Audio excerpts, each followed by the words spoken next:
Now next method is method 2, that is factorization. Indeterminate form को factorise करके भी remove किया जा सकता है. Okay, so first method was rationalisation, double rationalisation. Second method is what? Factorisation. Question फिर से मैंने एक सामने लिखा हुआ है, इसको चेक करते हैं. सबसे पहले क्या चेक करेंगे? इसकी form. x tending towards 1, 1 cube minus 1 cancel out हो जाएगा. ln1 0, ln1 0, सो ऊपर 0 और नीचे 1 minus 1 0. So question is in which form? Question is in 0/0 form. और 0/0 फॉर्म आ गया तो अब हम कुछ तो भी करके ये फॉर्म रिमूव करके इसका आंसर लाना है. तो यहाँ कुछ स्टार्ट करते हैं बेटा. Limit x tending towards 1, x cube minus 1, इनको एक साथ ले लेते हैं. x क्यूब माइनस 1, इनमें से ln x बाहर आ जाएगा तो ये आ जाएगा आपके पास x स्क्वायर माइनस 1 अपॉन में चलेगा x square minus 1. Limit x tending towards 1, x cube minus 1 का फैक्टराइज कर लेंगे x minus 1, x square plus x plus 1 minus x square minus 1 को भी फैक्टराइज कर लेंगे x minus 1 and x plus 1, और ये ln x as it is upon में आ जाएगा x स्क्वायर माइनस 1 जिसका कि 2 फैक्टर हो जाएगा x minus 1 and x plus 1. Check कीजिए. x माइनस 1 यहाँ से कॉमन आ जाएगा और इस x माइनस 1 को कट कर देगा. मैं डायरेक्टली इस तरह से कट कर देता हूँ. क्वेश्चन अब अपना रह गया है this minus ln x into x plus 1 upon x plus 1. Limit put करके देखते हैं, क्या पता इंडिटरमिनेट फॉर्म रिमूव हो गया होगा तो अपना आंसर ही आ जाएगा. लिमिट पुट करके देख लेते हैं. 1 1 1 यहाँ से आएगा 3 माइनस 1 1 2 ln 1 0 आ जाएगा upon 1 plus 1 that is 2. So answer is what? 3/2. So this is the answer for this question. Factorisation method पर एक क्वेश्चन देखा, एक और क्वेश्चन देखते हैं.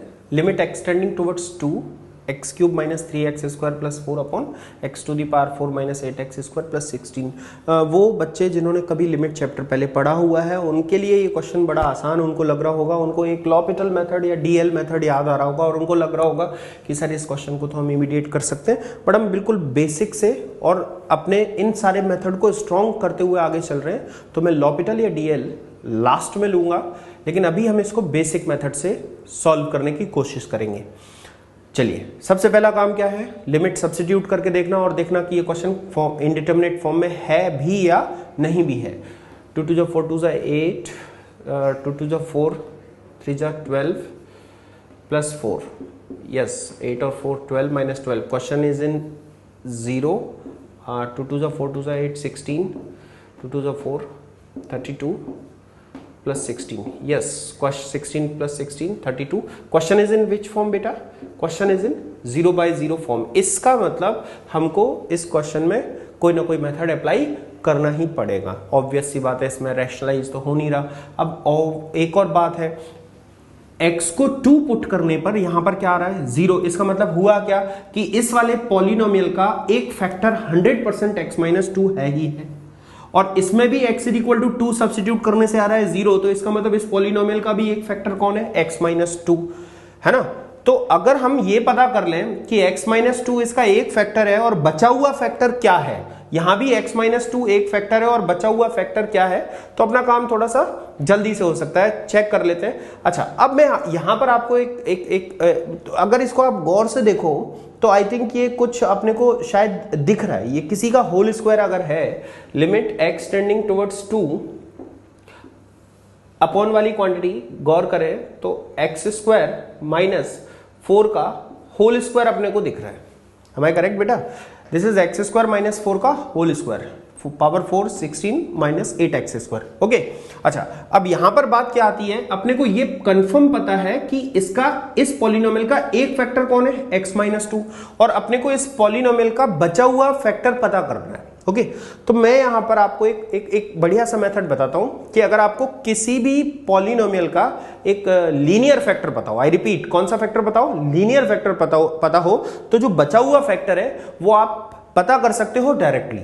एक तरीका तो ये होता है कि आप इसको x-2 से इसको डिवाइड कर दो और बचा हुआ फैक्टर लिख लो।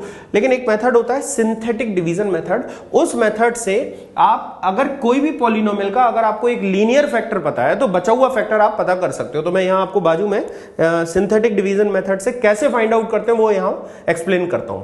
अच्छा, अब ये सिंथेटिक डिवीजन मेथड जो है, सिंथेटिक डिवीजन मेथड, इसको कैसे अप्लाई करते हैं आप जरा चेक कर लीजिए। आपको करना क्या है कि ये जो भी पॉलिनोमियल है, ये कितने डिग्री का पॉलिनोमियल है, 3 डिग्री का पॉलिनोमियल है, तो आपको 3 डिग्री के पॉलिनोमियल के सारे कोएफिशिएंट, आई रिपीट सारे कोएफिशिएंट आपको लिख लेने हैं। x की पावर 3 का कोएफिशिएंट कितना है, 1। केयरफुली देखिएगा बेटा, x की पावर 2 का कोएफिशिएंट कितना है, -3। ओके, 3 के बाद x की पावर 2 आ गया। x की पावर 1 यहां पर नहीं है, लेकिन हमको x की पावर 1 का भी कोएफिशिएंट लिखना ही पड़ेगा, चाहे कोई टर्म यहां पर हो या ना हो, आपको कोएफिशिएंट सारे लिखना है। x की पावर 3 का 1, x की पावर 2 का -3, x की पावर 1 का नहीं है, लेकिन नहीं है तो हमने 0 लिख लिया, और x की पावर 1 के बाद constant term is 4। Is that clear बेटा? उसके बाद करना क्या है, आपको इसका एक फैक्टर कौन मालूम है, इसका एक फैक्टर आपको x-2 मालूम है। बोले तो x = 2, तो आप यहां 2 को लिख लीजिए। उसके बाद क्या कीजिए, एक लाइन ड्रॉ करके इस 1 को एज इट इज कॉपी कर लेना है। आपको जो पहला टर्म है उसको एज इट इज कॉपी कर लेना है। अब करना क्या है, इसको यहां से मल्टीप्लाई करो और जो प्रोडक्ट आए वो यहां लिख दो। 2 1 जा 2, समझ रहे हो बेटा, 2 1 जा 2, और इनको सॉल्व कर लो। -3 + 2 दैट इज व्हाट, -1। यस बेटा, 2 × -1, इन दोनों को प्रोडक्ट करना है। प्रोडक्ट करने से जो चीज आती है वो यहां लिख देना। 2 × -1 इज -2, दोनों को सॉल्व कर लो, दिस इज -2, और 2 × -2 इज -4, और इन दोनों को सॉल्व करोगे तो यहां से आएगा 0। ये जो लास्ट वाला बॉक्स होता है, अगर ये इस पॉलिनोमियल का ये फैक्टर है तो लास्ट वाले बॉक्स में क्या आएगा ही आएगा, 0 आएगा ही आएगा। दूसरे वर्ड्स में मैं बोलूं तो ये लास्ट वाला जो बॉक्स होता है ये रिमाइंडर बता रहा होता है। तो ऑब्वियस सी बात है, अगर इस पॉलिनोमियल के लिए ये इसका कंप्लीट फैक्टर है, या बोले तो इसका ये फैक्टर है, तो इसका रिमाइंडर कुछ आना ही नहीं था, तो इसलिए इसका रिमाइंडर क्या आ गया है, 0। अब इसमें अच्छी बात क्या होती है कि अपना ये जो पॉलिनोमियल था 3 डिग्री का, तो 3 डिग्री का पॉलिनोमियल अगर आप गौर से देखें, यहां ये पॉलिनोमियल था x³ - 3x² + 4, और इस पॉलिनोमियल का एक फैक्टर कौन था बेटा, एक फैक्टर था x-2। ये था 3 डिग्री का पॉलिनोमियल, इसका एक लीनियर फैक्टर अपने को मालूम है, तो इसका जो बचा हुआ फैक्टर है वो 2 डिग्री का फैक्टर, 2 डिग्री का फैक्टर होना चाहिए। और जो 2 डिग्री का टर्म यहां पर आने वाला है, तो ये जो तीनों टर्म लिखे हुए हैं वो जो 2 डिग्री का यहां पॉलिनोमियल आने वाला है उसके कोएफिशिएंट लिखे हुए हैं। मतलब x² का कोएफिशिएंट कितना होगा, 1, x का कोएफिशिएंट -1, और कांस्टेंट टर्म क्या होगा, -2। तो आप जरा गौर से देख लीजिए कि ये क्यूबिक जो टर्म था, क्यूबिक जो पॉलिनोमियल था, इसका एक लीनियर फैक्टर मालूम था। सिंथेटिक डिवीजन मेथड से हमने इसका बचा हुआ फैक्टर इमीडिएट पता कर लिया। तो हम इसको यहां लिख लेते हैं, इसके फैक्टर हमें मालूम चल गए हैं, दैट इज x-2, और सेकंड फैक्टर हमने यहां से पता कर रखा है x² - x -2। इसको फिर से देख लेते हैं, limit x tending towards 2, this is x-2, okay, into क्या ये फिर से फैक्टराइज हो जाएगा, हाँ ये फैक्टराइज हो सकता है। दिस इज x², प्रोडक्ट अपने को चाहिए -2, एडिशन चाहिए -1, सो ये हो जाएगा प्रोडक्ट -2 -2x + x -2 अपॉन इसके दो फैक्टर हो जाएंगे x-2 एंड x + 2, और दोनों पर लिखा हुआ है होल स्क्वायर। ओके, एक x-2 यहां से कैंसिल हो जाएगा, तो ये आ जाएगा लिमिट x टेंडिंग टुवर्ड्स 2, इसमें से x कॉमन आ जाएगा, सो x-2, इसमें से 1 कॉमन आ जाएगा, x-2 अपॉन में आ जाएगा x-2 एंड x + 2 का होल स्क्वायर। ओके बेटा, x-2 यहां से कॉमन आ जाएगा, और कॉमन आके ये इसको कट कर देगा, ये इसने कट कर दिया। अपना x टेंडिंग टुवर्ड्स क्या है, 2, यहां पर 2 पुट कर दीजिए, 2 + 1 that is what, 3 upon 2 + 2 that is 4, 4 जा 16, सो आंसर इज व्हाट, 3/16। सो बेटा ये फैक्टराइजेशन मेथड पर एक और क्वेश्चन था।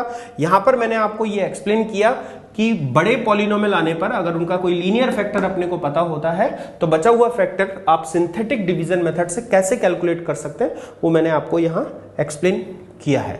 तो आप ये क्वेश्चन देख सकते हैं। इसके बाद हम एक नेक्स्ट मेथड पर बढ़ेंगे।